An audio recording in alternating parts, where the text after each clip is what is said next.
Hello बच्चों, कैसे हैं आप लोग। तो एक बार मैं फिर हाजिर हूं देहरादून से हमारे सफर को आगे बढ़ाने के लिए। तो बच्चों, क्लास स्टार्ट होने से पहले मस्त होके बैठना, चौड़े होके बैठना, स्ट्रेस फ्री होके बैठना, क्योंकि एक बार फिर तुम्हारे भाई की क्लास है।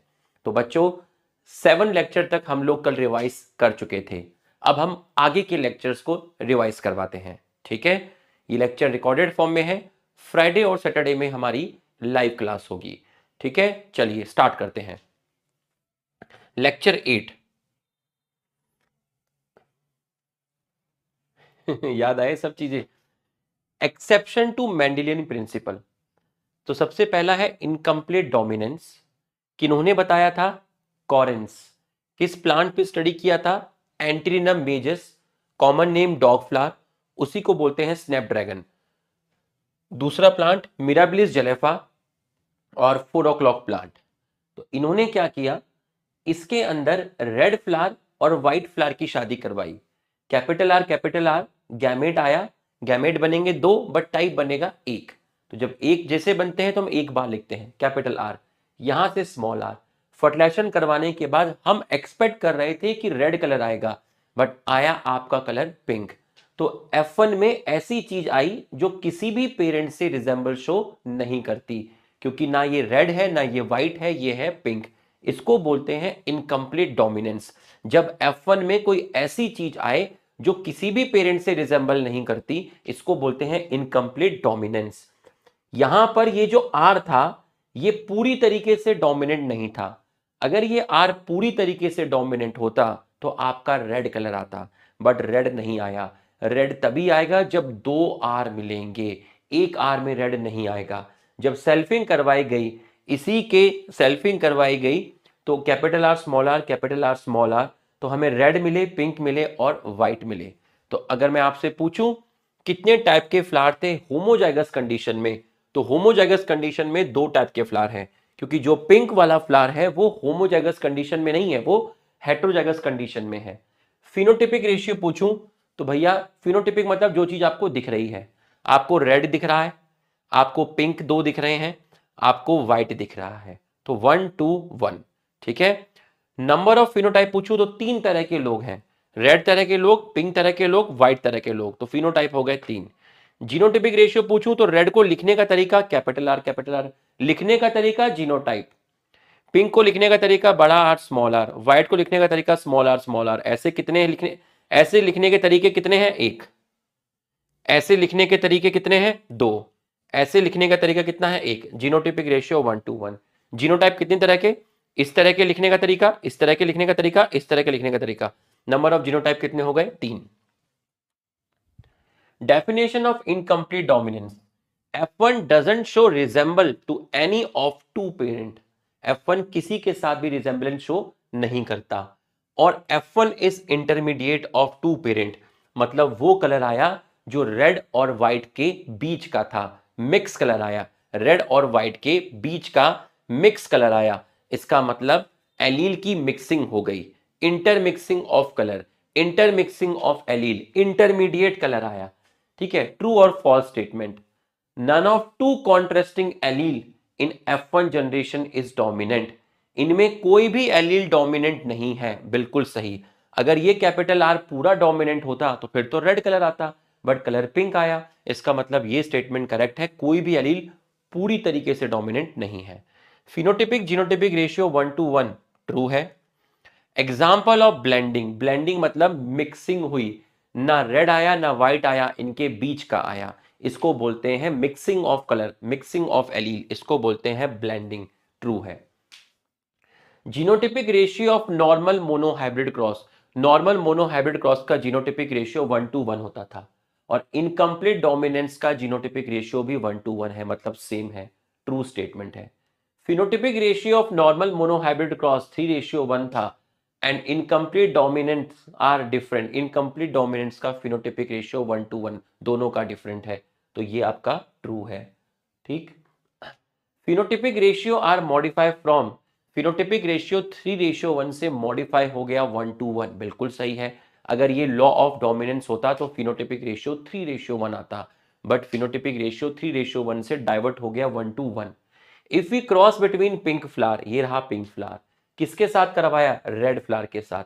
पिंक फ्लावर से दो गैमेट बने, बड़ा आर छोटा आर, इससे एक तरह का बना कैपिटल आर। तो आपका एक रेड आया और एक आपका पिंक आया। If we cross between pink flower and white flower, pink flower capital R small R, white flower small R small R, यहां से दो तरह के गैमेट बने, यहां से एक तरह का बना capital R small R small R small R, pink और white. Ratio of two homozygous trait in F2 generation, F2 generation में दो होमोजाइगस ट्रेट का रेशियो। तो बच्चों F2 जनरेशन में दो होमोजाइगस ट्रेट का रेशियो, ये होमोजाइगस ये होमोजाइगस, ये तो हेट्रोजाइगस है, तो इसका और इसका रेशियो पूछा, रेड और व्हाइट का रेशियो, तो रेशियो जाएगा 1:1। ठीक है, 1:1। Incomplete dominance also present in P. Sir please explain कैसे? कल के लेक्चर में एक्सप्लेन करूंगा मतलब आज ही करूंगा, तब पढ़ाया था तो लिखा हुआ है। ठीक। Example 3, एंडलुशन foul. एंडलुशन जगह है स्पेन के अंदर, वहां जो मुर्गे हैं उनको बोलते हैं फाउल बोल रहे हैं। ब्लैक कलर का बर्ड है और व्हाइट कलर का बर्ड है, तो इनके गैमेट आए यहां से कैपिटल बी यहां से स्मॉल बी, कराने के बाद ना ब्लैक मिला ना व्हाइट मिला, आपको मिक्सिंग मिली, आपको मिला ब्लू। ठीक। मल्टीपल एलील, मल्टीपल एलील, अभी तक हमने क्या देखा था? अभी तक हमने देखा था कि क्या देखा था ठीक है, अभी तक हमने देखा था एक जीन के दो एलील होते हैं, है ना, कैपिटल टी या फिर स्मॉल टी या फिर कैपिटल टी स्मॉल टी। यहां आप ये देखोगे कि जीन एक है, जीन का नाम आई जीन, उसके एलील कितने हैं? मान लीजिए 3 हैं। ठीक है, तो एक जीन के दो से ज्यादा एलील, तो मोर देन 2 एलील, कितने एलील हैं? आई ए आई बी आई ओ, कितने एलील हैं? 3 एलील हैं। तो 3 दो से ज्यादा होते हैं, क्योंकि 3 3 होते हैं और 2 2 होते हैं, 3 दो से ज्यादा होते हैं, 2 + 1 3 होता है। तो more than 2 allele, more than 2 allele, दो से ज्यादा एलील, किसके? सेम जीन के, जीन का नाम आई जीन, क्या कंट्रोल करते हैं? 1 कैरेक्टर, कैरेक्टर का नाम ब्लड ग्रुप। तो मेरे अंदर ब्लड ग्रुप कंट्रोल करने के लिए टोटल कितने एलील हैं? 3। लेकिन हम तो सोचते थे 2 होंगे, एक जीन के 2 एलील होंगे, बट यहां एक जीन के 3 एलील हैं। बट मेरे अंदर इन तीनों में से कोई 2 ही मिलेंगे। सर 2 क्यों मिलेंगे? क्योंकि मेरे शरीर में क्रोमोसोम पेयर में होते हैं, और एक पेयर में 2 ही क्रोमोसोम होते हैं, एक पेयर में 3 नहीं होते। तो जब एक पेयर में 2 क्रोमोसोम है, तो एक एलील इस क्रोमोसोम पे आ सकता है, दूसरा इस पे आ सकता है, तीसरा क्रोमोसोम ही नहीं है, तो फिर एलील कैसे आएगा? तो हमारे अंदर क्रोमोसोम जो पेयर में होते हैं उन पर कोई 2 ही एलील मिलेंगे इनमें से। ठीक है, 2 out of 3 allele present on same locus on homologous chromosome. मान लीजिए मेरा ब्लड ग्रुप है ए, ठीक है, और हाँ आई ए आई बी डोमिनेंट एलील है, आई ए आई बी डोमिनेंट एलील है, आई ओ रिसेसिव एलील है, आई ए आई बी 12वीं क्लास के बच्चे हैं, आई ओ चौथी क्लास का बच्चा है। तो अब आप समझ जाना 12वीं क्लास वालों की चलेगी। ठीक है, अब आप देखिए, ये मुझे किसी ने कहा कि मेरा फिनोटाइप क्या है, मैंने कहा कि मेरा ब्लड ग्रुप ए है। ठीक है, मैंने कहा मेरा ब्लड ग्रुप ए है, तो ए किस तरीके से हो सकता है? देखिए ए है तो इस पर ये एलील आई ए, इस पर ये एलील आई ए। ठीक, और ये कंडीशन भी हो सकती है, यहां आई ए यहां आई ओ। ठीक है, ओ कैसा है? रिसेसिव है, आई कैसा है? डोमिनेंट है, एक्सप्रेस करेगा डोमिनेंट एलील, तो ब्लड ग्रुप क्या आएगा? ए आएगा। यहां दोनों 12वीं क्लास के बच्चे हैं, एक्सप्रेस 12वीं क्लास के बच्चे ही करेंगे, तो ब्लड ग्रुप क्या आएगा? ए आएगा। तो आई ए ब्लड ग्रुप के लिए होमोजाइगस है, आई ए आई ओ ए ब्लड ग्रुप के लिए हेट्रोजाइगस है।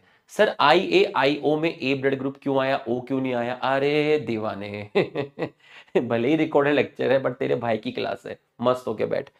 आई ओ रिसेसिव एलील है यार, रिसेसिव एलील एक्सप्रेस ही नहीं करेगा। आई ए 12वीं क्लास का बच्चा, आई ओ चौथी क्लास का बच्चा, एक्सप्रेस करेगा 12वीं क्लास का बच्चा, इसलिए ब्लड ग्रुप आया ए। तो अगर कोई मुझे बोलता है मेरा ब्लड ग्रुप ए है, तो वो मेरा जीनोटाइप नहीं बता रहा, वो मेरा फिनोटाइप बता रहा है। लेकिन जब वो ये बोलेगा कि मैं ए ब्लड ग्रुप के लिए होमोजाइगस हूं, तो वो मेरा जीनोटाइप बता रहा है। वो बोलेगा मैं ए ब्लड ग्रुप के लिए हेट्रोजाइगस हूं, तो मुझे पता चल रहा है कि मैं आई ए आई ओ वाला हूं, ये जीनोटाइप है। मुझे पता लग रहा है कि मैं आई ए वाला हूं, ये जीनोटाइप है। तो ए ब्लड ग्रुप के कितने जीनोटाइप हो गए? 2 जीनोटाइप हो गए। सिमिलरली बी में आई बी 12वीं क्लास का बच्चा, 12वीं और चौथी क्लास का बच्चा एक्सप्रेस करेगा 12वीं क्लास का बच्चा। तो बी ब्लड ग्रुप के दो जीनोटाइप है, IB IB IB IO। आपने बोला ए ब्लड ग्रुप, आपने बोला बी ब्लड ग्रुप, ये फिनोटाइप होते हैं, इनके रिप्रेजेंटेशन जीनोटाइप होते हैं। ए बी में एक ही पॉसिबिलिटी है, IA IB। भाई दोनों ही 12वीं क्लास के बच्चे साथ में आ गए, IA IB, ठीक है, लेकिन सेक्शन अलग अलग है यहाँ दोनों एक ही सेक्शन के थे, दोनों एक ही सेक्शन के थे, यहाँ अलग अलग सेक्शन के हैं। एक बार 12th A का है, 12th B का आ गया, ठीक है। तो भाई 12th A वाले की भी चलेगी, 12th B वाले की भी चलेगी, दोनों ही एक्सप्रेस करेंगे। तो यहाँ पर जो ब्लड ग्रुप आएगा वो आएगा AB। तो 50% IA एक्सप्रेस करेगा, 50% IB एक्सप्रेस करेगा। तो जब 50% ये एक्सप्रेस करे और 50% ये एक्सप्रेस करे, दोनों ही डोमिनेंट एलील अपने आप को 50-50% एक्सप्रेस करें, इसको बोलते हैं कोडोमिनेंस। तो ये किसका एग्जांपल हुआ? ये कोडोमिनेंस का एग्जांपल हुआ, ये आगे मैं आपको बताऊंगा। तो ये आपको समझ में आ गया। ओ ब्लड ग्रुप में IO तो चौथी क्लास का बच्चा, चौथी क्लास का बच्चा, तभी ओ ब्लड ग्रुप आएगा। IO लिखो या आई लिख दो, ठीक है। जीनोटाइप ये हो गया, ठीक है। ये और ये सेम ही है, ये अलग अलग नहीं है कि सर यहाँ IO भी हो सकता है, ये सेम ही है, चाहे ये लिख लो या फिर ये लिख लो। Type of blood group which can express in both homozygous and heterozygous condition. कौन सा ब्लड ग्रुप है जो होमोजाइगस में भी एक्सप्रेस कर सकता है और हेट्रोजाइगस में भी कर सकता है? देखिए, ए ब्लड ग्रुप होमोजाइगस में भी आ रहा है और हेट्रोजाइगस में भी आ रहा है, बी ब्लड ग्रुप होमोजाइगस में भी आ रहा है, हेट्रोजाइगस में भी आ रहा है, ए बी ब्लड ग्रुप सिर्फ हेट्रोजाइगस में आ रहा है, ठीक है। ओ ब्लड ग्रुप सिर्फ होमोजाइगस में आ रहा है। विच can express in homozygous condition, A express कर सकता है, बी भी एक्सप्रेस कर सकता है, ओ भी एक्सप्रेस कर सकता है। इन्होंने ये नहीं पूछा विच कैन एक्सप्रेस ओनली, उन्होंने पूछा विच can express in homozygous condition. कौन सा है जो होमोजाइगस कंडीशन में एक्सप्रेस कर सकता है? भैया IA ए भी कर सकता है, बी भी कर सकता है, ओ भी कर सकता है, तो आंसर जाएगा all. 2 out of the 3 allele present on same position homologous chromosome, बिल्कुल सही है, 3 में से कोई 2 एलील ही प्रेजेंट होते हैं। Type of blood group which can express only in homozygous condition, वो ब्लड ग्रुप बताओ जो सिर्फ होमोजाइगस में एक्सप्रेस करे। अब आप कहोगे कि सर ए क्यों नहीं गया, आप कहोगे सर ए क्यों नहीं गया, सर ए होमोजाइगस में एक्सप्रेस कर रहा है। नहीं, तूने ध्यान से क्वेश्चन नहीं पढ़ा, क्वेश्चन में लिखा है जो सिर्फ होमोजाइगस में एक्सप्रेस करे। ए और बी होमोजाइगस में करते हैं नो डाउट, बट ये तो हेट्रोजाइगस में भी करते हैं। वो कौन सा ब्लड ग्रुप है जो सिर्फ होमोजाइगस में करता है? IO ओ ब्लड ग्रुप, ये heterozygous condition. Total phenotype blood group के लिए कितने हो गए? 4 फिनोटाइप हो गए। कौन कौन से फिनोटाइप हो गए? कौन कौन से फिनोटाइप हो गए? A B ब्लड ग्रुप के टाइप, ये है फिजिकल अपीयरेंस फिनोटाइप। इसके लिखने के ये तरीके, इसके लिखने के ये तरीके, इसके लिखने का ये तरीका, इसके लिखने का ये तरीका। जीनोटाइप कितने हो गए? 6 हो गए। ये आरबीसी है, आरबीसी की मेम्ब्रेन पर एंटीजन प्रेजेंट होते हैं, शुगर प्रेजेंट होती है, ठीक है। अब आप देखिए IA आरबीसी की मेम्ब्रेन पर जो IA एलील है, ठीक है, मेरे पास IA एलील है, मेरे शरीर में IA एलील है, तो ये IA एलील आरबीसी की मेम्ब्रेन पर कौन सी शुगर प्रोड्यूस करेगा? A शुगर प्रोड्यूस करेगा। IB प्रोड्यूस करेगा B शुगर, ठीक है, इनको antigen. IO do not produce any sugar, कोई भी शुगर प्रोड्यूस नहीं करेगा। ए ब्लड ग्रुप में ए टाइप की शुगर, बी ब्लड ग्रुप में बी टाइप की sugar, A B blood group में ए टाइप की भी शुगर है और बी टाइप की भी शुगर है। ओ ब्लड ग्रुप में कोई भी शुगर नहीं है। If n is the number of allele, अगर आपसे क्वेश्चन दिया है कि n number of allele, possible number of genotype if character control by multiple allele, इसके लिए फॉर्मूला होता है nn+1/2। अब मान लीजिए ब्लड ग्रुप को कंट्रोल करने वाले कितने एलील थे? सर ब्लड ग्रुप को कंट्रोल करने वाले 3 एलील थे, IA IB IO। अब मान ले n की वैल्यू कितनी हो गई? n की वैल्यू हो गई 3, तो जरा 3 की वैल्यू रख, तो नंबर ऑफ जीनोटाइप निकाल ले। नंबर ऑफ जीनोटाइप कितने आ गए? 6 आ गए। तो तू यहां पर देख 6 जीनोटाइप आ गए। तो अगर तुम्हें मल्टीपल एलील का क्वेश्चन आया, नंबर ऑफ एलील तुम्हें दिया है और जीनोटाइप तुमसे पूछा, तो फॉर्मूले में के निकाल लेना। Multiple allele detected in population, एक इंडिविजुअल में चारों ब्लड ग्रुप स्टडी कर पाओगे? नहीं, लेकिन एक पॉपुलेशन होगी जिसमें बहुत सारे लोग होंगे, तो किसी का ब्लड ग्रुप A होगा, किसी का B होगा, किसी का AB होगा, किसी का O होगा। तो मल्टीपल एलील को आप पॉपुलेशन के अंदर स्टडी करते हो, ठीक। जीन कितने थे ब्लड ग्रुप के लिए? 1। एलील कितने हैं? 3। फिनोटाइप कितने हैं? 4। जीनोटाइप कितने हैं? 6। कोडोमिनेंस देखिए, F1 was in between 2 parent. F1 जो था रेड और व्हाइट में क्रॉस कराया था तो पिंक आया था।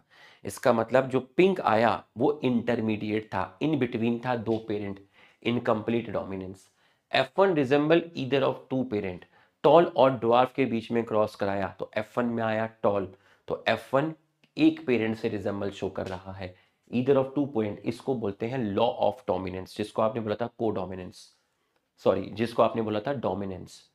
F1 resemble to both parent, F1 में कुछ ऐसा आए जो दोनों पेरेंट से रिजेंबल शो करे, उसको बोलते हैं को डोमिनेंस।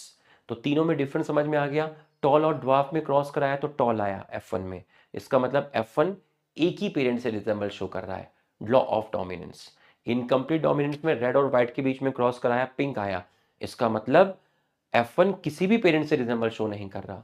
को डोमिनेंस में F1 में ऐसी चीज आएगी जो दोनों पेरेंट से रिजेंबल करेगी 50-50%, उसको बोलते हैं को डोमिनेंस। एग्जाम्पल से समझते हैं, डेफिनेशन ऑफ को डोमिनेंस, एग्जाम्पल समझते हैं।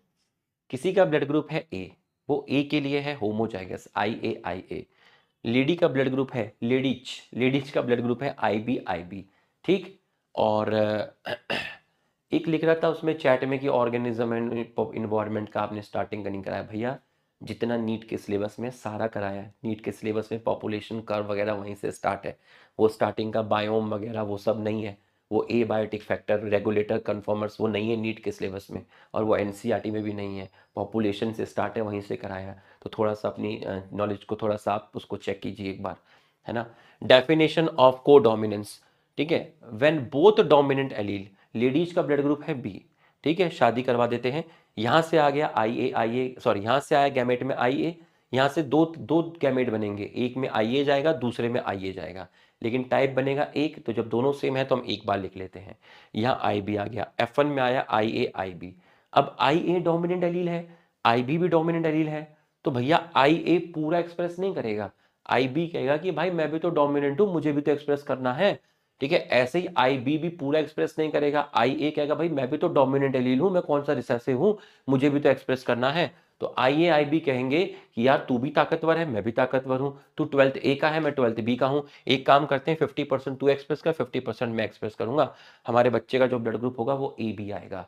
तो जब 50-50% when both dominant allele express equally, no mixing of allele, यहां मिक्सिंग नहीं होती है, इसने 50% एक्सप्रेस किया इसने 50% एक्सप्रेस किया, तो IA IB में 50% इस पेरेंट का है और 50% इस पेरेंट का है, तो F1 दोनों पेरेंट से 50-50% रिजेंबल शो कर रही है, इसको बोलते हैं को डोमिनेंस।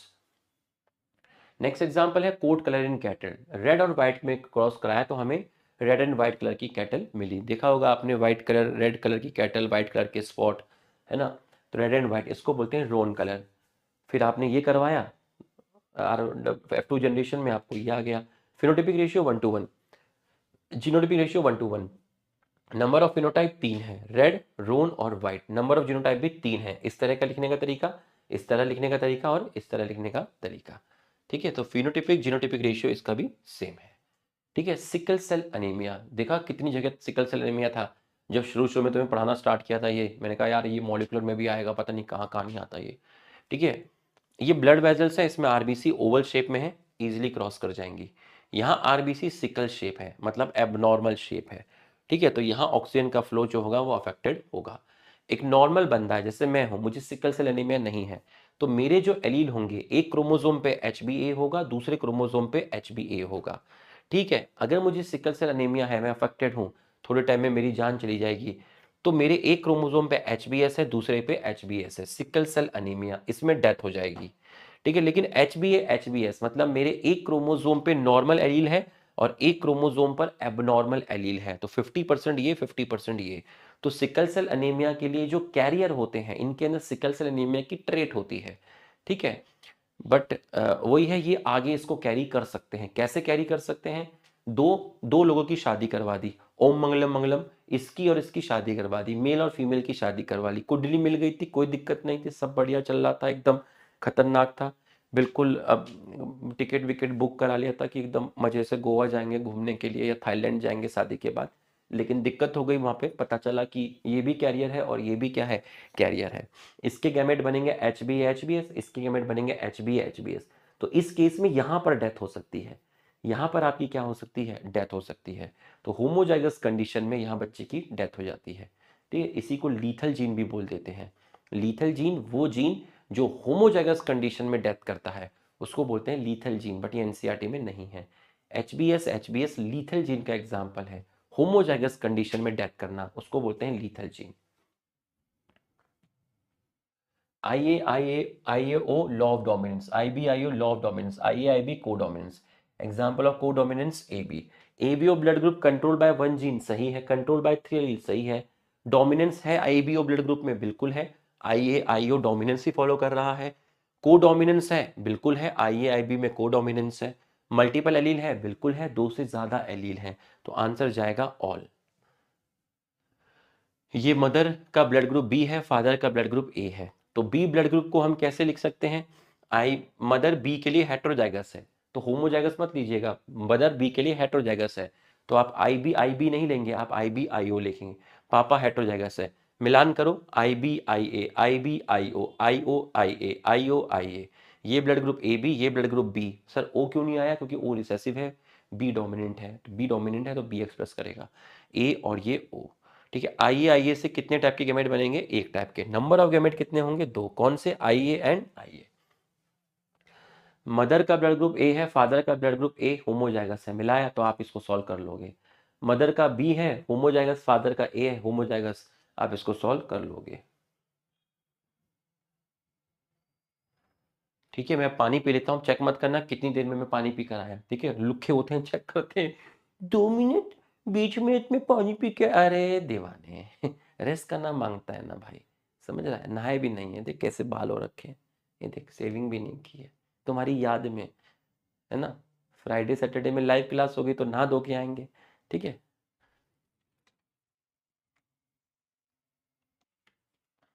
चलो बच्चों आगे चलते हैं। Lecture number 9। ऐसे करके धीरे धीरे सब रिवीजन करा दूंगा, बस प्रेशर वैसर मत बनाना। ठीक है, देखिए हम हर चीज़ सीक्वेंस में किए, पूरी क्लास ख़त्म किए, तरीके से कंप्लीट किए, तो हर चीज़ का एक टाइम होता है, चीज़ें धीरे धीरे चलती हैं, एक क्वालिटी के साथ चलती हैं। आप सोचो कि सारा का सारा रिवीजन हो जाए, मैं पूरे 10 लेक्चर एक दिन में रिवीजन करा सकता हूँ 2 घंटे में, बट क्वालिटी डाउन हो जाती है। अब मैं आराम आराम से आपको रिवीजन करा रहा हूँ, आपको संतुष्टि मिल रही है, आपको सेटिस्फेक्शन मिल रहा है कि सर जितना रिवीजन दिए, कल 7 लेक्चर का दिए, क्वालिटी के साथ दिए। सर ने 8वां लेक्चर दिया, हमें इनकम्प्लीट डोमिनेंस को डोमिनेंस फील हुआ, समझ में आया? इस तरीके से तो आप देखिए, मैं ये तो मंडे ट्यूसडे मेरी क्लास भी नहीं होती, मैं फिर भी आया कि यार चलो बच्चों को रिकॉर्डेड लेक्चर दे देते हैं, वरना मैं फ्राइडे सैटरडे में आता, 2 क्लास लेता, अपना आराम से पूरे वीक चिल मारता। लेकिन मैं फिर भी आया कि मैंने कहा यार फ्राइडे सैटरडे को भी यूटिलाइज करके और ज़्यादा हम जल्दी जल्दी कर सकते हैं। ठीक। प्लियोट्रॉपी, एक जीन कंट्रोल एक से ज्यादा कैरेक्टर। अभी तक हमने क्या देखा कि एक जीन एक कैरेक्टर कंट्रोल करता है, ठीक, लेकिन यहां बताया जा रहा है कि एक जीन एक से ज्यादा कैरेक्टर कंट्रोल कर रहा है। ठीक है, इसको बोलते हैं प्लियोट्रॉपी। एग्जाम्पल देके बताया गया, synthesis of starch in P seed, P seed के अंदर स्टार्च की सिंथेसिस प्लियोट्रॉपी का एग्जाम्पल है। कैसे? देखिए, आपके पास एक जीन है, वो कंट्रोल कर रहा है किसकी सिंथेसिस? स्टार्च की। किसमें? पी के सीड्स में। ठीक है, जिसकी वजह से, जिसको आप बोल रहे हैं साइज ऑफ सीड। देखिएगा, समझिएगा, ध्यान से समझिएगा, ये एक जीन है, इसके 2 एलील हैं, capital B small B. Capital B more efficiently synthesis of starch, तो स्टार्च की सिंथेसिस, मटर के जो बीज हैं उनमें स्टार्च की सिंथेसिस ज्यादा अच्छी तरीके से कैपिटल बी करता है। स्मॉल बीज में स्टार्च की सिंथेसिस नहीं होती या बहुत कम होती है। Small be less efficiently synthesis of starch in P seed, तो स्मॉल बी रिसेसिव है, कैपिटल बी डोमिनेंट है।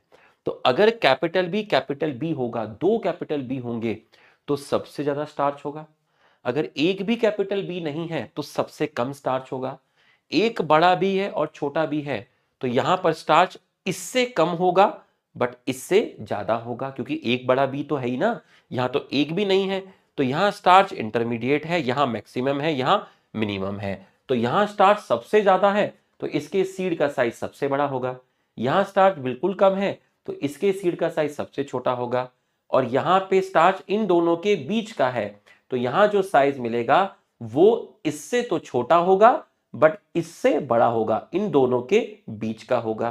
तो ये होमोजाइगस, हेटेरोजाइगस एंड होमोजाइगस। ठीक, आओ मैक्सिमम स्टार्च इसमें होगा, मिनिमम स्टार्च इसमें होगा, इंटरमीडिएट स्टार्च इसमें होगा। Amount of starch directly proportional to the size of seed. ठीक है, जितना ज्यादा स्टार्च है उतने सीड का साइज बड़ा है। ठीक, लार्ज साइज बड़ा B, small size small B, intermediate size capital B small B. Size of seed देखिएगा। ठीक है, तो पहला कैरेक्टर आपको कौन सा दिखाऊंगा मैं, साइज ऑफ सीड। ठीक है, मैंने आपसे कहा कि एक जीन एक से ज्यादा कैरेक्टर कंट्रोल कर रहा है, तो एक जीन एक से ज्यादा कैरेक्टर कंट्रोल कर रहा है। कौन कौन सा कैरेक्टर, जिसमें पहला कैरेक्टर है साइज ऑफ सीड। मैंने बड़े साइज का सीड लिया मतलब बड़ा बी, और छोटे साइज का लिया मतलब स्मॉल बी। इससे गैमेट बना कैपिटल बी, इससे बना स्मॉल बी। इनकी शादी करवाई तो मुझे जो सीड मिला वो बड़ा बी छोटा बी वाला मिला, मतलब इंटरमीडिएट साइज का मिला। तो बड़े साइज के सीड और छोटे साइज के सीड में, छोटे साइज के सीड में क्रॉस कराया तो मुझे ना बड़ा साइज मिला ना छोटा मिला, मुझे इन दोनों के बीच का मिला। क्या फॉलो हुआ, क्या फॉलो हुआ, इनकम्प्लीट डोमिनेंस फॉलो हुआ। ना बड़ा मिला ना छोटा मिला। ठीक है, ना बड़ा मिला ना छोटा मिला, बड़े और छोटे के बीच का मिला, इंटरमीडिएट साइज मिला, नया फिनोटाइप मिला। F1 किसी भी पेरेंट से रिजेंबल शो नहीं करता, ब्लेंडिंग हुई, इंटरमिक्सिंग हुई, इनकम्प्लीट डोमिनेंस। जब आप साइज ऑफ सीड स्टडी करते हो तो आपका इनकम्प्लीट डोमिनेंस फॉलो होता है। जरा सेल्फिंग करवाइए, सेल्फिंग करवाई बड़ा बी स्मॉल बी, F1 की सेल्फिंग करवाई, बड़ा बी छोटा बी, बड़ा बी छोटा बी, बड़ा बी छोटा बी। साइज कैसा है, बड़ा है, इन दोनों का इंटरमीडिएट है और इसका साइज छोटा है। फिनोटाइपिक रेशियो बताइए कितने तरह के लोग हैं, नंबर ऑफ फिनोटाइप कितने तरह के लोग हैं, 3 तरह के लोग हैं, लार्ज है, इंटरमीडिएट है, स्मॉल है। ठीक है, नंबर ऑफ फिनोटाइपिक कितने हो गए, 3। फिनोटाइपिक रेशियो ये कितना है, 1, ये कितने हैं, 2, ये कितने हैं, 1। इसको लिखने का तरीका ये, इनको लिखने के तरीके ये, इसको लिखने का तरीका ये। तो फिनोटाइपिक और genotypic ratio same. Number of genotype इस तरह से लिखने का तरीका, इस तरह से लिखने का तरीका और इस तरह से लिखने का तरीका।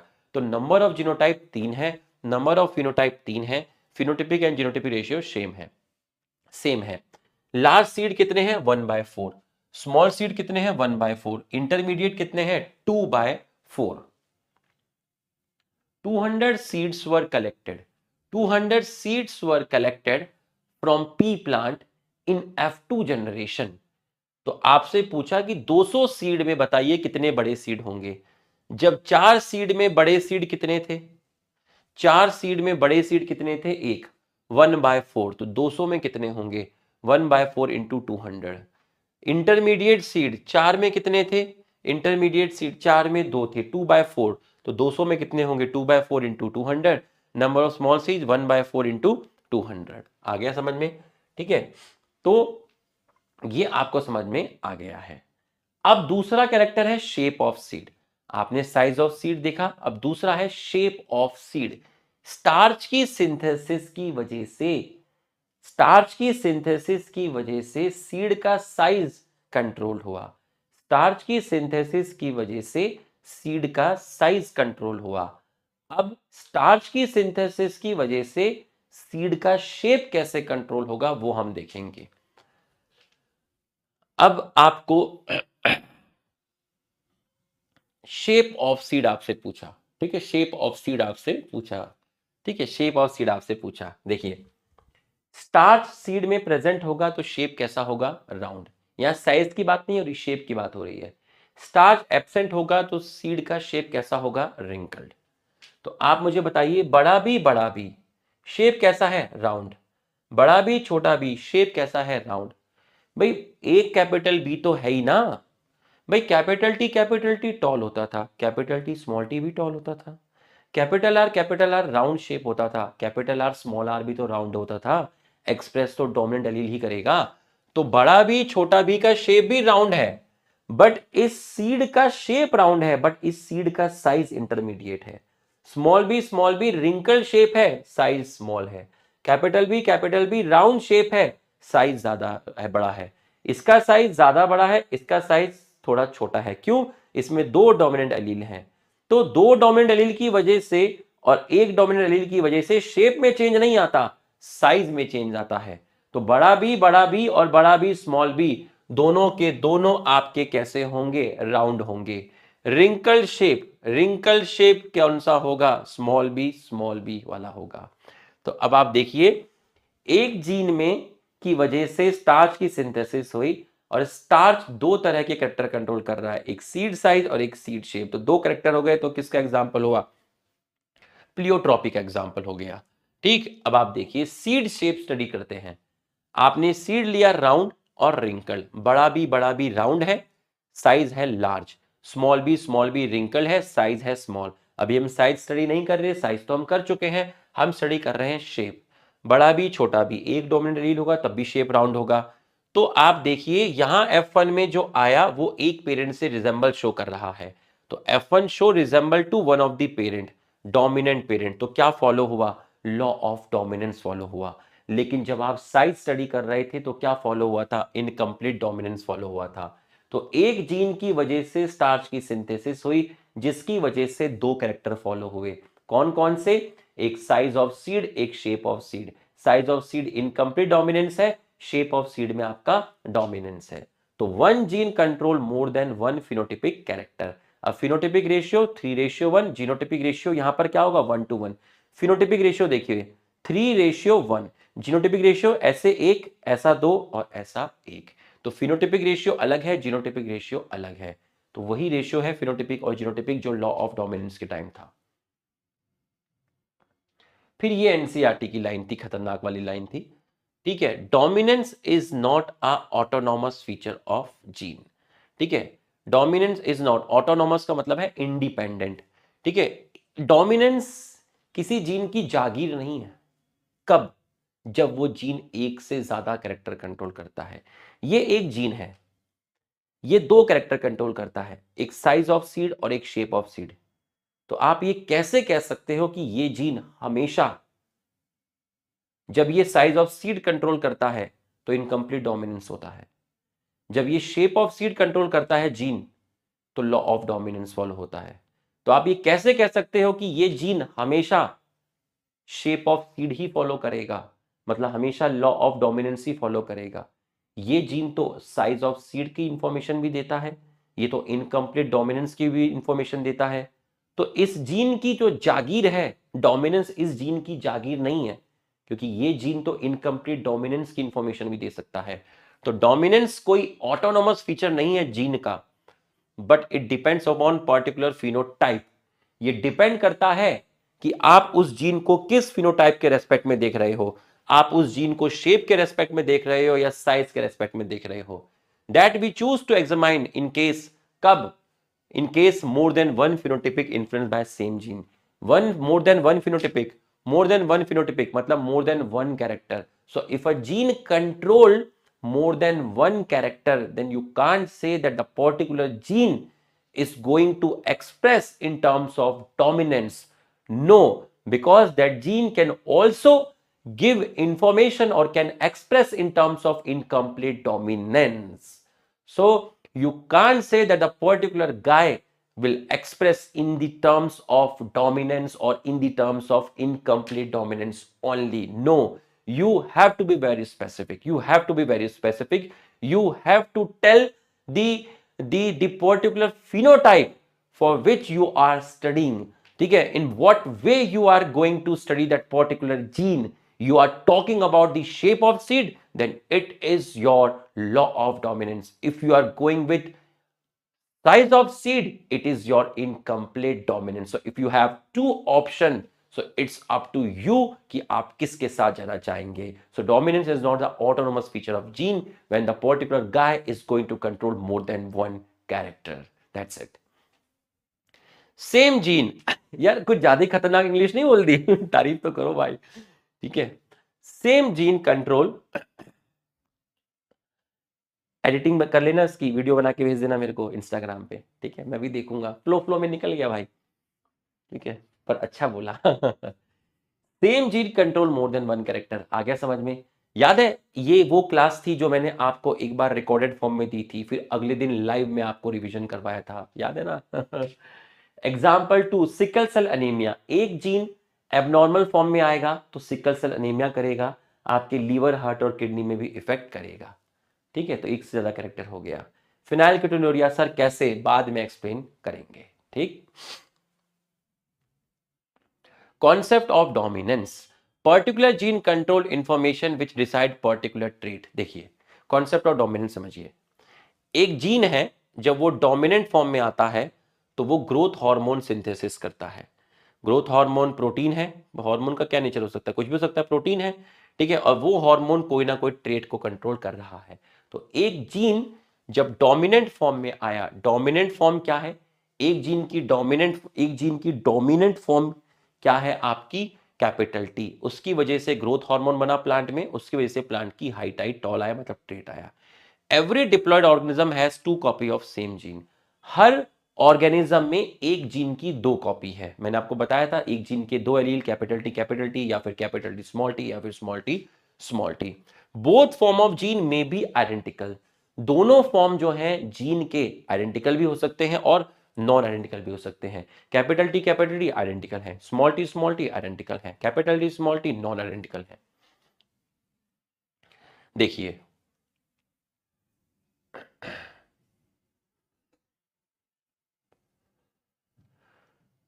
एक जीन है, ये रहा, ये जीन जब अपनी नॉर्मल फॉर्म में आता है तो वो जो नॉर्मल फॉर्म होती है इस जीन की वो कहलाई जाती है डोमिनेंट एलील। तो एक जीन जब अपनी नॉर्मल फॉर्म में आता है, मैंने आपको क्या कहा, एक जीन जब अपनी नॉर्मल फॉर्म में आया तो उसकी नॉर्मल फॉर्म एक को बोलते हैं डोमिनेंट एलील, उसी को बोलते हैं वाइल्ड एलील, उसी को बोलते हैं अनमॉडिफाइड एलील। तो एक जीन जब अपनी डोमिनेंट फॉर्म में होता है तो वो एक नॉर्मल एंजाइम बनाता है। ठीक, वो नॉर्मल एंजाइम सबस्ट्रेट पर ऐड करता है और वो सबस्ट्रेट प्रोडक्ट में कन्वर्ट होता है और इस प्रोडक्ट की वजह से कोई ना कोई ट्रेट आती है। फिर से सुनना, एक जीन अगर अपनी डोमिनेंट फॉर्म में है, मान लीजिए कैपिटल टी है या कैपिटल आर है, एक जीन जब डोमिनेंट फॉर्म में है, तो एक जीन जब अपनी डोमिनेंट फॉर्म में है मतलब डोमिनेंट एलील है, तो वो एक नॉर्मल एंजाइम बनाएगा। वो नॉर्मल एंजाइम फॉर्म हुआ कब हुआ, जब जीन डोमिनेंट फॉर्म में है, डोमिनेंट एलील है। नॉर्मल एंजाइम किसके ऊपर ऐड किया, सबस्ट्रेट पर, सबस्ट्रेट किस में कन्वर्ट हुआ, प्रोडक्ट पर। तो जो कोई पर्टिकुलर प्रोडक्ट बना मेरे शरीर में, वो मेरे शरीर में कोई ना कोई ट्रेट एक्सप्रेस करेगा, कंट्रोल करेगा। अब इस जीन में म्यूटेशन हो गई, इसका मतलब ये जीन मॉडिफाई हो गया। अब जो एलील आया वो म्यूटेंट एलील आया। ठीक, म्यूटेंट एलील के साथ 3 कंडीशन है। पहला, म्यूटेशन होने के बाद भी वही एंजाइम बन रहा है जो बिना म्यूटेशन के बना था, मतलब मॉडिफाई होने के बाद भी वही ट्रेट एक्सप्रेस हो रही है जो ट्रेट नॉर्मल फॉर्म में एक्सप्रेस हो रही थी। म्यूटेशन होने के बाद भी वो एंजाइम नॉर्मल बना रहा है। तो अगर म्यूटेशन होने के बाद भी नॉर्मल एंजाइम बन रहा है तो ये मॉडिफाई एलील कहलाया जाएगा डोमिनेंट एलील। क्यों, क्योंकि भाई डोमिनेंट एलील ही नॉर्मल एंजाइम बनाता था, मॉडिफाई होने के बाद भी नॉर्मल एंजाइम बन रहा है, इसका मतलब म्यूटेशन हुई बट एलील अभी भी डोमिनेंट ही है। वो किसके ऊपर ऐड करेगा एंजाइम, सबस्ट्रेट पे, किसको कन्वर्ट करेगा, सबस्ट्रेट को किस में कन्वर्ट करेगा, प्रोडक्ट में, कंट्रोल पार्टिकुलर फिनोटाइपिक ट्रेट। तो ये दोनों तो सेम ही हो गया, मतलब ये अनमॉडिफाइड एलील ये मॉडिफाई होने के बाद भी नॉर्मल एंजाइम बना रहा है, तो ये वाला एलील डोमिनेंट एलील हो गया। दूसरा है कि मॉडिफाई होने के बाद ये मान लो एंजाइम ही ना बनाए, ऐसा भी हो सकता है कि मॉडिफाई होने के बाद एंजाइम ही ना बनाए, तो इसका मतलब अब जो एलील है वो रिसेसिव है। और ऐसा हो सकता है कि एंजाइम बनाए बट वो नॉन फंक्शनल बनाए, तो इस केस में भी मॉडिफाई एलील रिसेसिव है। इन दोनों केस में मॉडिफाई एलील रिसेसिव है, इस केस में मॉडिफाई एलील डोमिनेंट है। ठीक है, तो यहां पर आपका कोई भी प्रोडक्ट फॉर्म्ड नहीं हुआ, तो इन दोनों केस में आपका कोई भी प्रोडक्ट फॉर्म्ड नहीं होगा, नो प्रोडक्ट फॉर्म। ठीक है, मतलब ये वाला प्रोडक्ट फॉर्म्ड नहीं होगा, क्योंकि ये वाला प्रोडक्ट फॉर्म नहीं होगा क्योंकि एंजाइम ही नहीं है। जब एंजाइम ही नहीं है तो वो सबस्ट्रेट पर एक्ट ही नहीं करेंगे, तो सबस्ट्रेट से प्रोडक्ट बनेगा ही नहीं। तो यहां पर फिनोटिपिक ट्रेट चेंज हो जाएगी, इन दोनों केस में सेम ट्रेट आएगी, लेकिन यहां कैरेक्टर कुछ और आएगा क्योंकि यहां पर रिसेसिव एलील है, ये डोमिनेंट एलील है। फिनोटिपिक ट्रेट चेंज और ऑल्टर्ड। ठीक, अगर नॉर्मल एलील है कोई चेंज नहीं है, अनमॉडिफाइड एलील है आपका, अनमॉडिफाइड एलील है तब भी आपका कोई चेंज नहीं है, अनमॉडिफाइड एलील कौन सा? फिनोटाइपिक ट्रेट चेंज और ऑल्टर्ड। ठीक है, देखिए नॉर्मल एलील है आपका चेंज नहीं है, नॉर्मल एलील है control particular phenotypic trait. Unmodified allele है, नॉर्मल एलील को क्या बोला? अनमॉडिफाइड एलील, उसी को बोला वाइल्ड, इसी को डोमिनेंट, तो इसमें कोई चेंज नहीं है। ठीक, मॉडिफाइड एलील है बट डोमिनेंट फॉर्म में है, मॉडिफाइड एलील है बट डोमिनेंट फॉर्म में है, तब भी वही ट्रेट आई जो पहले आई, कोई चेंज नहीं है। चेंज कब होगा? जब मॉडिफाइड एलील है प्रोड्यूस नॉर्मल एंजाइम, एक मिनट, मॉडिफाइड एलील है प्रोड्यूस नॉर्मल एंजाइम, तब भी कोई चेंज नहीं होगा। मॉडिफाइड एलील है बट नॉन फंक्शन एंजाइम है, चेंज होगा। मॉडिफाइड एलील है कोई एंजाइम नहीं है, चेंज होगा। मॉडिफाइड एलील है रिसेसिव फॉर्म में, तब भी चेंज होगा। तो आपको ये चीज समझ में आ गया होगा। Modified allele always recessive, false. क्यों? क्योंकि मॉडिफाइड एलील तो डोमिनेंट भी हो सकता है।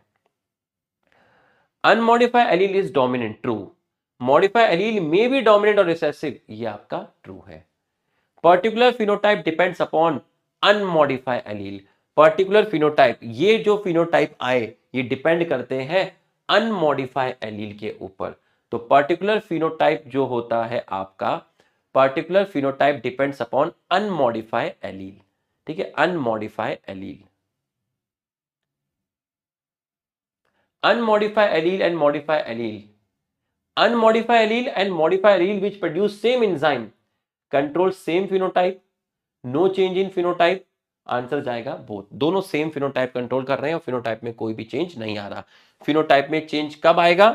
फिनोटाइप में चेंज तब आएगा जब मॉडिफाई होने के बाद ये वाली कंडीशन आए, रिसेसिव वाली आए। इसमें और इसमें ट्रेट में कोई चेंज नहीं आता है। तो बच्चों ये हमने कर लिया। ठीक है, फिर हमने लिया था एक्स्ट्रा लेक्चर, और एक्स्ट्रा लेक्चर में हमने क्वेश्चंस के डिस्कशन किए थे। तो अब मैं थोड़ा फिर से पानी पी लेता हूं, फिर आपके साथ क्वेश्चन डिस्कस करूंगा। जो उसके बाद एक्स्ट्रा लेक्चर लिया था, 50-70 क्वेश्चन डीपीपी के क्वेश्चन हमने डिस्कस किए थे। चलो आगे बढ़ते हैं। एक्स्ट्रा लेक्चर जिसमें खूब सारे क्वेश्चन डिस्कस किए गए थे। आइए, what is the genotypic and phenotypic ratio of monohybrid test cross? Monohybrid test cross, F1 है capital T small T. Test cross क्या होता था? रिसेसिव पेरेंट के साथ क्रॉस कराना। मोनोहाइब्रिड मतलब एक कैरेक्टर, ठीक। स्मॉल टी के साथ क्रॉस करा, यहां से गैमेट आया स्मॉल टी, यहां से capital T small T. Toll and dwarf 1:1। तो फिनोटिपिक 1:1, जीनोटिपिक 1:1। देख लीजिए, जीनोटाइप देख लीजिए, इस तरह का जीनोटाइप और इस तरह का जीनोटाइप 1:1। फिनोटाइप, दो तरह के फिनोटाइप, एक टॉल है और एक ड्वार्फ है। A B B C C genotype form how many type of gamete? 2 की पावर n, 1 2, 2 की पावर 2, आंसर आया 4। Who rediscovered the result of Mendel experiment? Mendel की डेथ 1884 में हुई थी। उनके 16 ईयर के बाद 1900 में डी वेराइस, टिशरमार्क और कॉरेंस ने मेंडल के लॉ को डिस्कवर किया था। In Mendel's experiment, colour of seed, colour of flower, position of flower, ये सब क्या है? देखिए, मैंने बोला प्लांट की हाइट, तो प्लांट की हाइट क्या है भाई? प्लांट की जो हाइट है, ठीक है, प्लांट की जो हाइट है वो क्या है? वो तो फिनोटाइप है। वो क्या है? फिनोटाइप है। तो अगर मैं आपसे बोल रहा हूं position of flower, colour of pod, colour of seed, तो ये आपके क्या है? फिनोटाइप है। ठीक है, लेकिन मैं आपको कहूं कि प्लांट हेट्रोजाइगस टॉल है, तो मतलब आपको स्पेसिफिक इंफॉर्मेशन पता चली कि plant capital T small T वाला है। या मैं कहूं प्लांट होमोजाइगस टॉल है, तो आपको स्पेसिफिक इंफॉर्मेशन पता चली, इसका मतलब ये जीनोटाइप है। ठीक, मैं बोलूं कि प्लांट टॉल है, क्या है? टॉल है। मैं बोलूं कि प्लांट ड्वार्फ है, टॉल और ड्वार्फ, मैं बोलूं टॉल है, तो भैया टॉल भी फिनोटाइप है, टॉल भी जीनोटाइप नहीं है। लेकिन जब मैं बोलूं होमोजाइगस टॉल है, तो आपके दिमाग में आया कैपिटल टी, पर्टिकुलर इंफॉर्मेशन पता चली, तब बोलते हैं जीनोटाइप।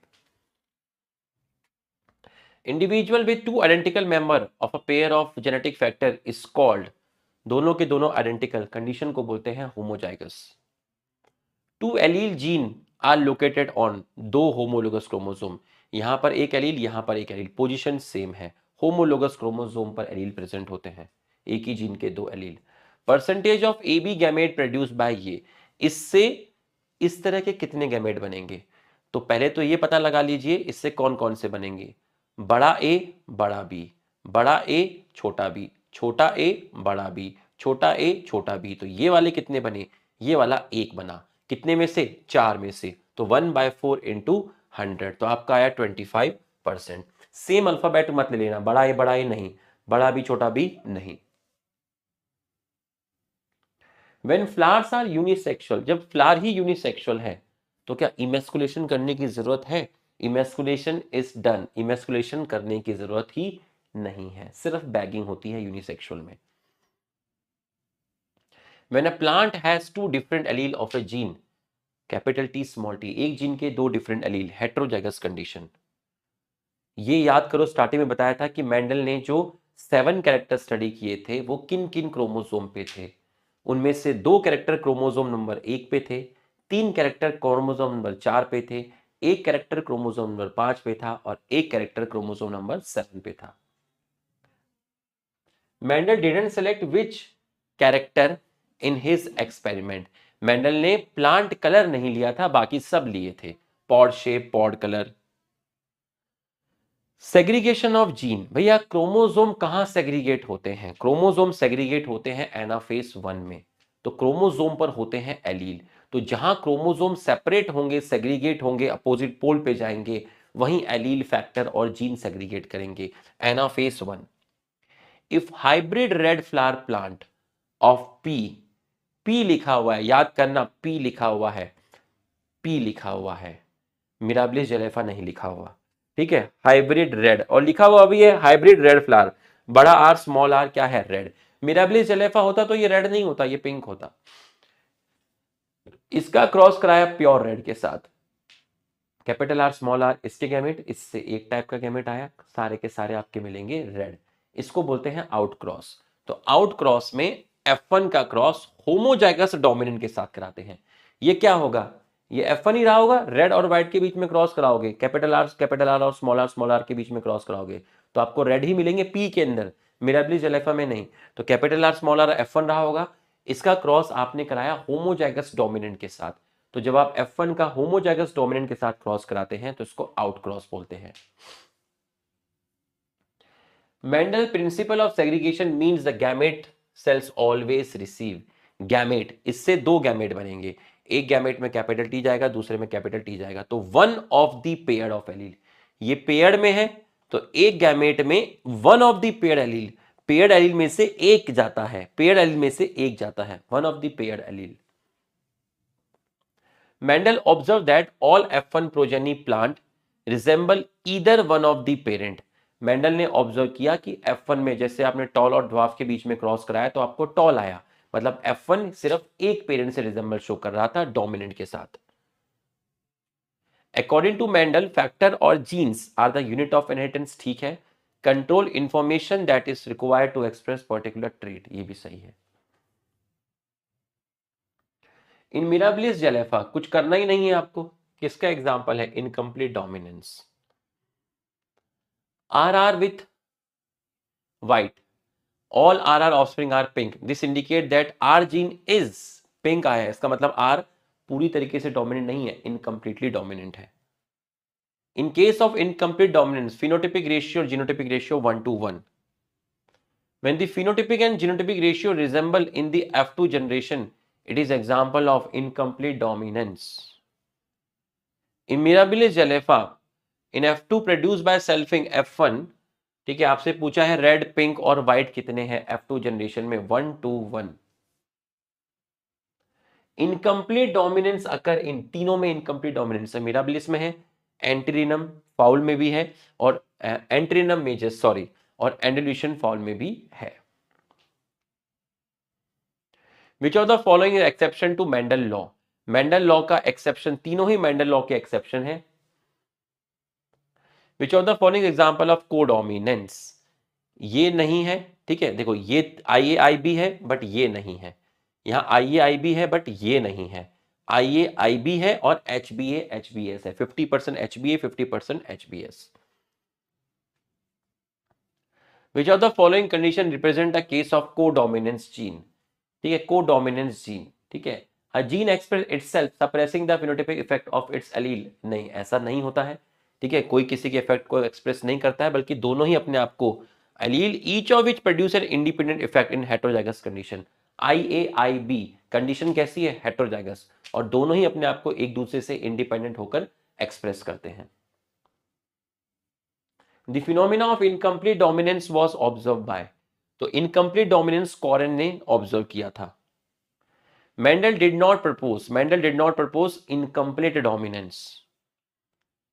AB ब्लड ग्रुप किसका एग्जांपल है, AB ब्लड ग्रुप को डोमिनेंस का एग्जांपल है, IAIB। ABO blood group is example of, ABO blood group किसका एग्जांपल था, मल्टीपल एलील, एक जीन के 3 allele. If one parent has blood group A and other parent has blood group B, the offspring have which blood group? भैया A है और B है, अब ये लिखा नहीं है होमोजाइगस से हेटेरोजाइगस है, तो आपको दोनों केस लेके देखना पड़ेगा। तो इस केस में बच्चे का ब्लड ग्रुप कुछ भी हो सकता है, A भी हो सकता है, B भी हो सकता है, AB भी हो सकता है, O भी हो सकता है। ये देखिए, मान लीजिए A के लिए हेटेरो है या B के लिए हेटेरो है, आप हेटेरो मान के भी कराइए और होमो मान के भी कराइए। मैंने हेटेरो मान के कराया तो मुझे सारी पॉसिबिलिटी मिल गई, तो भैया ठीक है, जब सारी पॉसिबिलिटी मिल गई तो होमो से कराने की जरूरत नहीं है, बच्चे का ब्लड ग्रुप सब हो सकते हैं। A man of blood group marry a woman of AB blood group. Which type of progeny would indicate man is? ये था एकदम क्वेश्चन ऑफ द सेंचुरी, ठीक है। एक मैन है जिसका ब्लड ग्रुप है ए, उसकी शादी हुई AB ब्लड ग्रुप के वाइफ के साथ, तो इनकी जब शादी होने के बाद जो बच्चा पैदा हुआ, उस बच्चे का कौन सा ब्लड ग्रुप हो जिससे ये कंफर्म हो जाए कि पापा ए ब्लड ग्रुप के लिए हेटेरोजाइगस है। अब देखिए, मान लीजिए पापा ए ब्लड ग्रुप के लिए होमोजाइगस है, मम्मी को फिक्स कर दीजिए, मम्मी का ब्लड ग्रुप है IAIB, पापा को मान लीजिए होमोजाइगस है, क्रॉस कराने के बाद ए ब्लड ग्रुप आया, ए बी आया, ए आया और ए बी आया, ठीक है। लेकिन ये पूछा है कि बच्चे का कौन सा ब्लड ग्रुप आया जिससे ये कंफर्म हो जाए कि पापा ए के लिए हेटेरोजाइगस है।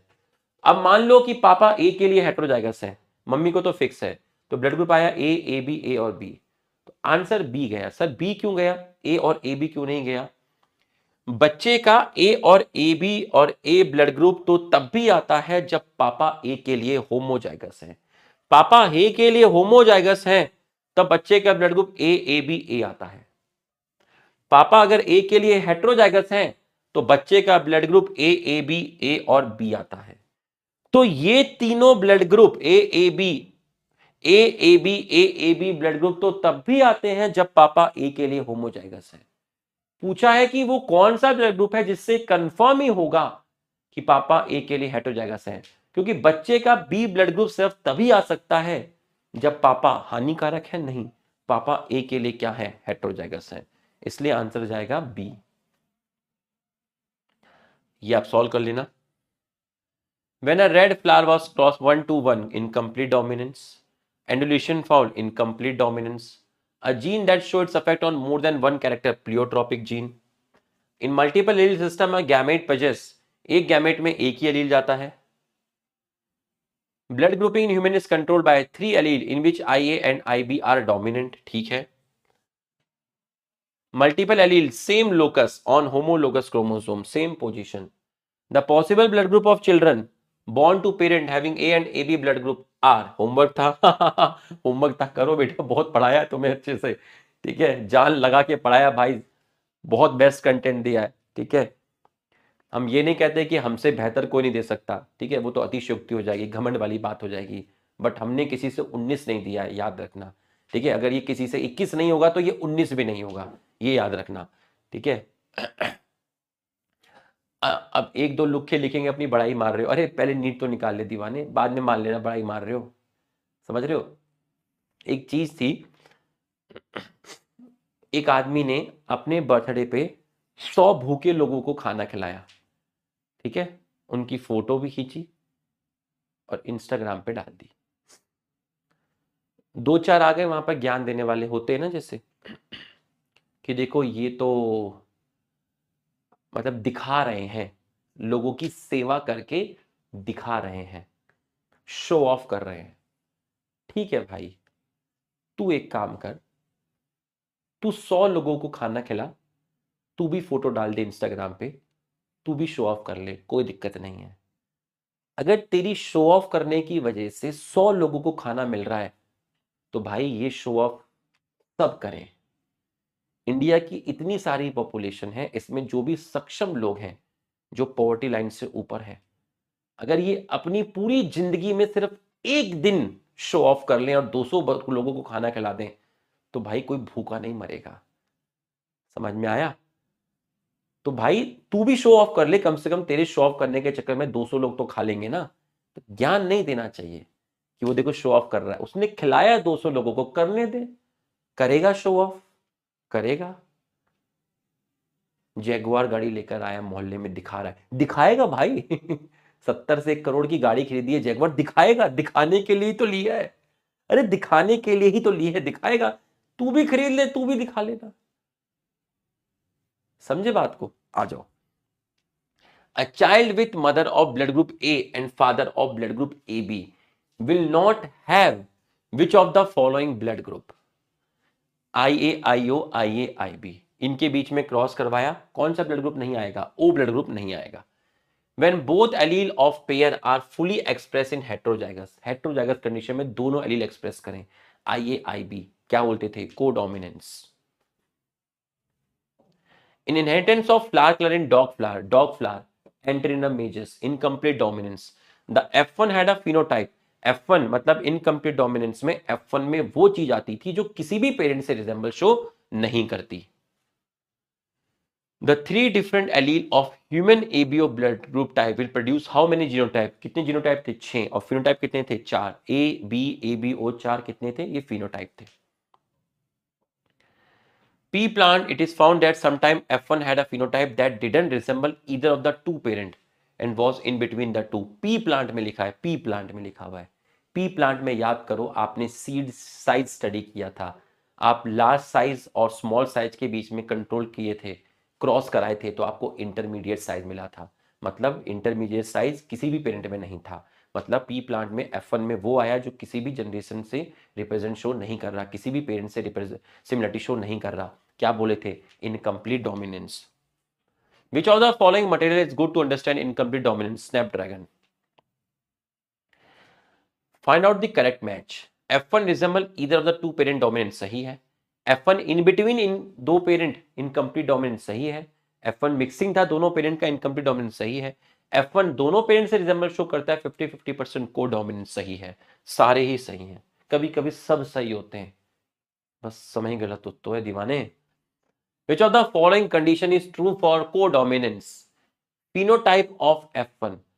बच्चे लिख भी रहे थे सेक्सुअल रिप्रोडक्शन फ्लावरिंग प्लांट का रिवीजन करा दो, कराऊंगा बेटा 2 ही तो क्लास आती है, मैंने तो 2 की 4 बना दी, मंडे ट्यूसडे को भी आ गया, तो सब होगा ना भाई। मैं सेक्सुअल रिप्रोडक्शन फ्लावरिंग प्लांट कराऊंगा तो तुम लिखोगे प्रिंसिपल ऑफ इनहेरिटेंस करा दो, प्रिंसिपल ऑफ इनहेरिटेंस कराऊंगा तो तुम लिखोगे मॉलिक्यूलर करा दो, मॉलिक्यूलर कराऊंगा तो तुम लिखोगे इकोलॉजी करा दो। तो भाई जो जो क्लासेस मिल रही हैं, जो जो जब मैं अपनी मर्जी से थोड़ी ना आ जाऊंगा भाई, और भी तो सब्जेक्ट होते हैं, जब जब जो क्लासेस मिल रही हैं कराता जाऊंगा।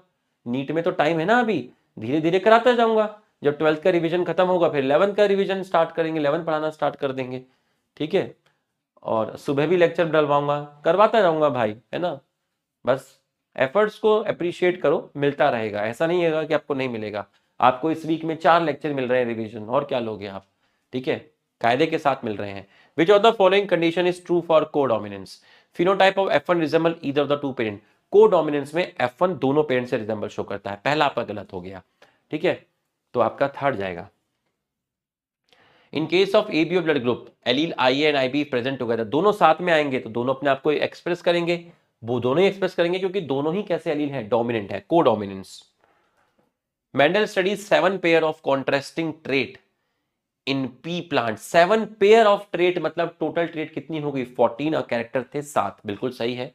और ये सब यहां पे लिखे हुए हैं, तो आपके दोनों आपके सही हैं, तो बट ये इसका correct, both statement are correct. The production of gamete by F1 zygote can be understood from a diagram, Punnett square. Identify the wrong statement with respect to the gene I that control ABO blood group. When IA IB present together, they express same type of sugar. नहीं, जब दोनों साथ में होते हैं तो codominance होता है, IA की शुगर अलग होती है, IB की शुगर अलग होती है, तो सेम टाइप नहीं, different type. How many true breeding pea variety selective pair? True breeding variety कितनी थी? 14। In Antrinum, 2 plant with pink flower were hybridize, pink flower के बीच में आपने क्रॉस कराया है। The F1 plant produce red, pink and white in the proportion of ये, what would be the genotype the two plant use for hybridization, red flower color is ये। तो भैया इन्होंने पूछा है कि रेशियो 1:1 आता है तो आपने क्या पेरेंट लिए होंगे, दो, तो आपने जो पेरेंट लिए होंगे 1:1 तभी आएगा जब आपने F1 की सेल्फिंग करवाई होगी, मतलब capital R small R capital R small R. भाई 1:1 कब आएगा, 1:1 कब आएगा, कैपिटल आर स्मॉल आर के क्रॉस कराने से थोड़ा ना 1:1 आएगा, कैपिटल आर स्मॉल आर के क्रॉस कराने पे कैपिटल आर स्मॉल आर आएगा।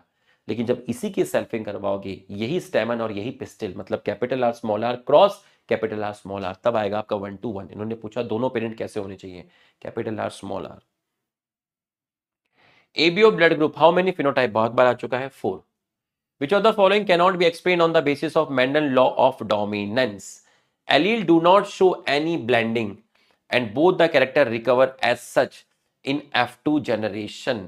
ठीक है, cannot be explained on the basis of Mendel law of dominance. इसको आप एक्सप्लेन करते हैं लॉ ऑफ सेग्रीगेशन के बेस पर, ठीक है, क्योंकि लॉ ऑफ डोमिनेंस के बेस पे नहीं होता, लॉ ऑफ डोमिनेंस के बेस पे आप बताते हैं कि F1 में आपका डोमिनेंट एलील आता है, ठीक है। तो allele do not show any blending, ठीक है, and both the character recover as such in F2 generation. तो इसको आप लॉ ऑफ डोमिनेंस के बेस पे एक्सप्लेन नहीं करते, ये ऊपर के तीनों पॉइंट उसके बेसिस पे एक्सप्लेन हो जाएंगे।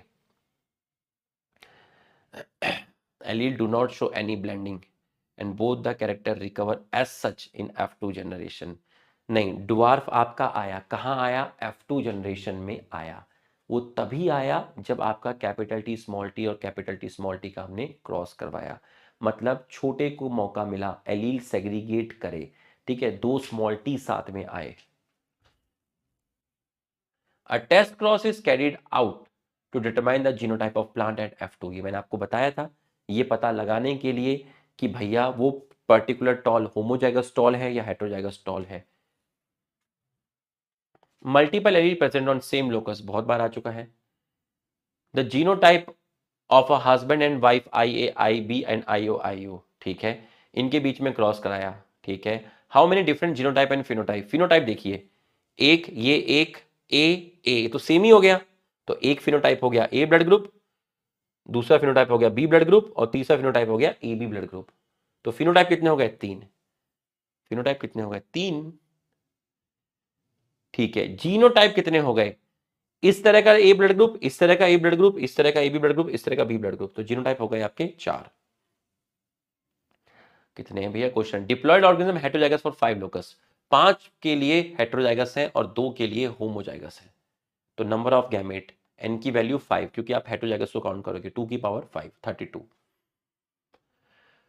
Find out the frequency of ये पेरेंट ये, इस तरह के क्वेश्चन करने भी मैंने आपको सिखाए थे। देखिए आपसे पूछा है कि ऐसे कितने मिलेंगे अगर इन दो पेरेंट के बीच में क्रॉस कराएं, तो मैंने आपको बताया था कि आप पहले क्या करिए, इसका इसके साथ क्रॉस कराइए, बड़ा ए छोटा ए का बड़ा ए छोटा ए, इनका क्रॉस करवाइए, इनका क्रॉस करा के चेक करिए बड़ा ए छोटा ए कितना मिला, तो बड़ा ए छोटा ए कितना मिला, 2 मिला, तो आपने लिख दिया 2/4। अब small B small B small B small B का क्रॉस कराइए, small B small B small B, और चेक करिए ऐसे कितने मिले, 4 मिले, 4/4, आपने लिख दिया 4/4। अब बड़ा सी छोटा सी, सॉरी बड़ा सी और छोटा सी के बीच में क्रॉस कराइए, बड़ा सी छोटा सी, ऐसे कितने मिले, 4 आउट ऑफ 4, 4/4। अब छोटा डी बड़ा डी छोटा डी के बीच में क्रॉस करवाइए, यहां से बड़ा डी छोटा डी और बड़ा डी छोटा डी वाले कितने मिले, 2 आउट ऑफ 4, तो यहां लिख दिया 2/4। अब बड़ा ही छोटा ही के बीच में क्रॉस करिए, बड़ा ही छोटा ही और चेक करिए छोटा ही कितना मिले, 2/4 सॉल्व करोगे तो 1/8 इंटू 100, 12.5%। इन इनकम्प्लीट डोमिनेंस, ठीक है, incomplete dominance, 2 dominant allele are needed to express the complete dominant trait, सही है। इनकम्प्लीट डोमिनेंस में दोनों डोमिनेंट एलील चाहिए, कैपिटल आर को कैपिटल आर दोनों मिलेंगे तभी फूल का कलर रेड आएगा, ठीक है। तो कंप्लीट डोमिनेंट ट्रेट को एक्सप्रेस करने के लिए 2 डोमिनेंट एलील चाहिए। व्हेन अ पिंक फ्लावर का क्रॉस कराया आपने, पिंक फ्लावर टेस्ट क्रॉस कराया, तो pink flower F1, test cross recessive parent, तो पिंक और white. He could not provide any physical proof for the existence. Mendel published his work on inheritance of character in 1865, but it remained unrecognized. ठीक है, unrecognized till 1900 because he couldn't prove any physical. वो factors होते हैं, jeans होते हैं, इसके लिए कोई प्रूफ नहीं कर पाए। ठीक है, his concept of factor are stable, discrete unit. Discrete मतलब separate unit that control the expression of trait didn't find acceptance. ठीक है, वो जो कहते थे कि एक फैक्टर होता है जो कैरेक्टर के लिए रिस्पॉन्सिबल होता है, लोगों ने उसको एक्सेप्ट नहीं किया। Mendel approach of using mathematics to explain biological phenomena was totally old. Old नहीं थी, न्यू थी, तो ये तो हो नहीं सकता। कम्युनिकेशन वाज नॉट इजी, ये सही है। तो ए बी डी। सेम इस टाइप का क्वेश्चन कि आपने इसका इसके साथ क्रॉस कराया तो ऐसे कितने मिलेंगे, तो भैया सेम है। आप बड़ा ए छोटा ए के बीच में क्रॉस कराइए, चेक करिए बड़ा ए छोटा ए कितने मिलेंगे, 2/4। बड़ा बी छोटे बी के बीच में क्रॉस कराइए, चेक करिए कि बड़ा बी कितने मिलेंगे, 2/4। बड़ा सी छोटा सी के बीच में क्रॉस कराइए, चेक करिए छोटा सी कितने मिलेंगे, 1/4। सॉल्व करा के देखिए, आंसर आ जाएगा 6.25।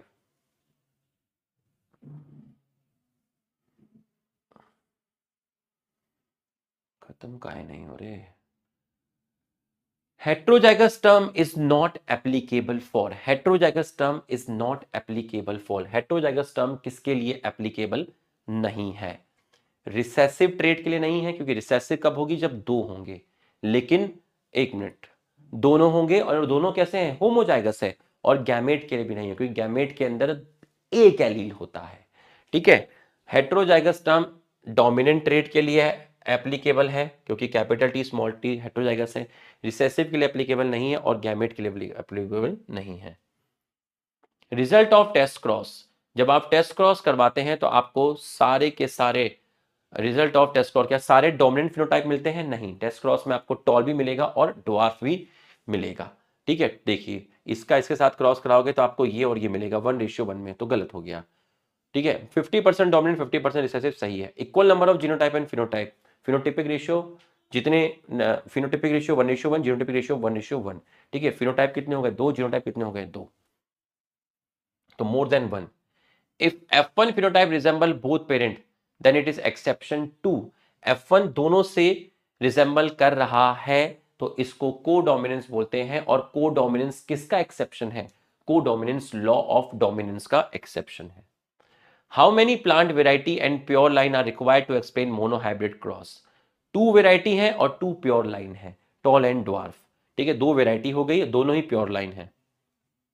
Both allele express themselves equally in F1 generation except एंट्रीनम, क्योंकि एंट्रीनम में इनकम्प्लीट डोमिनेंस है और नीचे के तीनों में को डोमिनेंस है।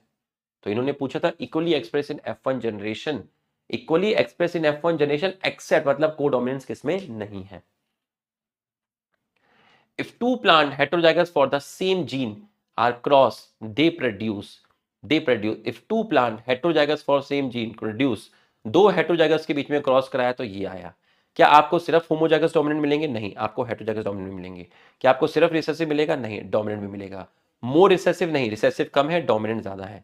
Dominant phenotype of different genotype, ये सही है। डोमिनेंट फिनोटाइप क्या है?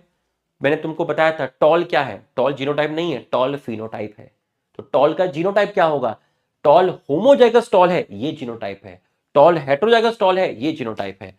तो डोमिनेंट फिनोटाइप, टॉल कैसा फिनोटाइप है? Dominant phenotype of different genotype. Tall के जीनोटाइप कैपिटल टी और capital T small T, option 4। If cross is made between parental genotype, आप इसका इसके बीच में क्रॉस करिए, ये चेक करिए। इस तरह के मैंने आपको 2 क्वेश्चन कराए हैं, ये आपका होगा homework. Select the incorrect match. ठीक है, pure line by continuous self pollination. ठीक है, कॉन्टिन्यूअस सेल्फ पॉलिनेशन, ये भी male parent capital T, female parent capital T, दोनों होमोजाइगस होने चाहिए। ठीक है, तो सेल्फ पॉलिनेशन मतलब अगर आपके पास कोई पेरेंट है जो होमोजाइगस टॉल है, तो भैया इसके अंदर मेल भी कैपिटल टी होगा, स्टेमन और पिस्टिल भी क्या होगा? कैपिटल टी होगा। इसी का इस पे डालो भाई, जब भी तुम मान लीजिए ये मेरे पास एक पौधा है, ये पौधा मेरे पास कैपिटल टी वाला है, होमोजाइगस है। इसके स्टेमन में भी कैपिटल टी है और पिस्टिल में भी कैपिटल टी है। तो जब आप इसकी शादी इसके साथ करवाओगे capital T cross capital T, तो हमेशा आपको कैपिटल टी ही मिलेगा, होमोजाइगस मिलेगा। तो बाय कॉन्टिन्यूस सेल्फ पॉलिनेशन आपका सही है। टेस्ट क्रॉस जीनोटाइप पता लगाने के लिए ये भी सही है। Allele slightly different form of 2 gene नहीं, 1 gene. Emasculation removal of anther, answer guess second. ठीक है, ये आप सॉल्व करना। The minimum height of the plant is 10 metre, the maximum height 34। What is the height of the plant if height is qualitative trait. आपको बताया था कि Mendel का जो काम था वो क्वालिटेटिव ट्रेट का था, और जो पॉलीजेनिक इनहेरिटेंस था जो हम आगे क्लास में डिस्कस करेंगे वो क्वांटिटेटिव ट्रेट था। तो जब भी इस तरह का सवाल आए, कैपिटल टी 34, इसकी small T, capital T small T, तो F1 में क्या आएगा, टॉल ही आएगा। टॉल की हाइट वही होगी जो टॉल हाइट इसकी होगी, तो आंसर क्या आएगा 34। Choose the correct option with respect to, ये एनसीईआरटी की इक्वेशन है, बायनोमियल a प्लस बी का होल स्क्वायर। तो ए स्क्वायर 1/4, इसका स्क्वायर करोगे 1/4 बड़ा वाई, बी स्क्वायर 1/4 छोटा वाई, 2ab फॉर्मूले में क्या होता है 2ab, ये a है, 2 इंटू 1/2 वाई इंटू 1/2 वाई, तो 2/4 वाई। अब आप बताइए बड़े होमोजाइगस टॉल कितने आते हैं 1/4, होमोजाइगस ड्वार्फ कितने आते हैं 1/4, हेटेरोजाइगस टॉल कितने आते हैं 2/4। True breeding line is the one that has undergo continuous self pollination, so stable trait and expression for several generation, बिल्कुल सही है। The segregation of allele is random and so there is a 50% chance of gamete containing either allele, बिल्कुल सही है। मान लीजिए capital T है, तो इससे जो गैमेट बनेंगे 50% में कैपिटल टी जाएगा और दूसरे 50% में कैपिटल टी जाएगा। तो जो एलील होते हैं वो सेग्रीगेट करते हैं 50-50%। ये पढ़ा नहीं रहा हूं, रिवीजन करा रहा हूं, पढ़ा तो पहले चुका हूं। A is used to explain the expression, A मतलब law of dominance is used to explain the expression of only one of the parental character, कहां monohybrid cross, ठीक है। इन दी F1 generation and expression of both, दोनों trait toll और dwarf कहां आएगी F2 generation में आएगी, ठीक है। सेलेक्ट रॉन्ग, ठीक है। बड़ा है छोटा है सेल्फिंग है सही है, ये टेस्ट क्रॉस है सही है, ये आउट क्रॉस है। जब आप F1 का क्रॉस होमोजाइगस डोमिनेंट के साथ कराते हैं तो उसको आउट क्रॉस बोलते हैं। ये आपका सेल्फ पॉलिनेशन नहीं है, ये आपका क्रॉस पॉलिनेशन है, ये आप कर लेना। ये होमवर्क और ये हमारा खत्म हुआ। तो बच्चों छोटा लेक्चर इफेक्टिव लेक्चर, करीब 80 क्वेश्चन से ज़्यादा आपके साथ डिस्कस कर चुके हैं। तो आज इतना ही करते हैं, उसके बाद फ्राइडे में हम आपके पास लाइव आएंगे और इसके आगे के जो हैं आपके रिवीजन लेक्चर 9th है ना, जो है आपका 9 तो आपका हो गया आई थिंक, ठीक है। 10, 11, 12, ठीक है, डाई हाइब्रिड क्रॉस और वो सब हम आगे का आपको रिवाइज कराएंगे, ठीक है। एक काम करूंगा, कल भी 1 घंटे का लेक्चर दे दूंगा, ठीक है। परेशान मत होना, तुम्हारा 26 तारीख को पेपर है मुझे मालूम है, कल है आपका वेडनेसडे, मैं कल 1 घंटे का लेक्चर दे दूंगा जिसमें डाई हाइब्रिड क्रॉस और 2-3 टॉपिक आपको रिवाइज करवा दूंगा, ठीक है। कल मैं आपको 10वां 11वां 12वां 13वें तक दे दूंगा। तो भाई देखो धीरे धीरे हो पाता है ना, और भी बैचेस चल रहे हैं और भी पढ़ाना है, ठीक है। और बात आपके बैचेस में और भी सब्जेक्ट है, अपनी अवेलेबिलिटी भी होती है ना। आपको रिवीजन लेक्चर मिल रहा है, ये अप्रिशिएट करिए कि हाँ भाई टीचर आपको पूरा का पूरा फिर से रिवीजन करा रहे हैं। अब वो थोड़ी ना कि गनपट्टी पे बंदूक लगाओ कि 4 दिन के अंदर सारा प्रिंसिपल ऑफ अटेंडेंस रिवीजन करा दो, क्वालिटी गिर जाएगी ना। ये देखिए सारे क्वेश्चन सॉल्व कराए, क्वेश्चन सॉल्व ना कराता तो मैं 10वां 11वां 12वां 13वां 4 पीपीटी कवर कर देता। Quality over quantity, have patience, बस पेशेंस रखना, सब कराऊंगा। कल 1 घंटे का लेक्चर दे दूंगा, ठीक है। सुबह डलवा दूंगा 1 घंटे का, थर्सडे को भी 1 घंटे का डलवा दूंगा, फ्राइडे सैटरडे में लाइव आके ये चैप्टर को खत्म कर देंगे। फिर अगले हफ्ते में मॉलिक्यूलर बेसिस की स्टार्ट कर दूंगा। जब मॉलिक्यूलर बेसिस खत्म हो जाएगा उसके बाद फिर सेक्सुअल रिप्रोडक्शन फ्लावरिंग प्लांट के भी स्टार्ट कर देंगे, ठीक है। तो कमेंट करके ज़रूर बताइएगा क्लास कैसी लगी, और miss you all, thank you.